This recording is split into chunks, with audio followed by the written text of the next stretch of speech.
歡迎收睇債訊。近日收到市民查詢，擔心屋企人過身後，條債務會留低俾下一代。但身為仔女，係咪一定要承擔呢筆債務？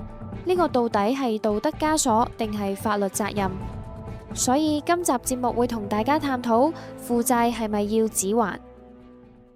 請節哀順變。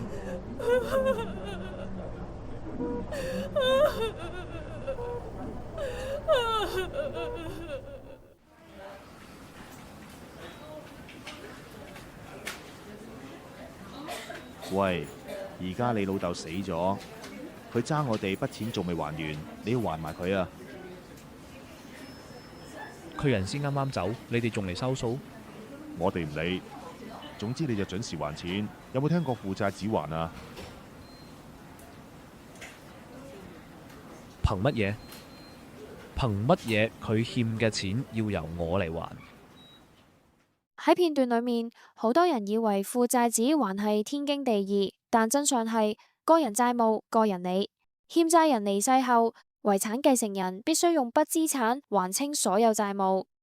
但如果遺產係負數唔夠還，繼承人係冇法律義務用自己私產去填數，法律亦唔會要求繼承人貼錢還債。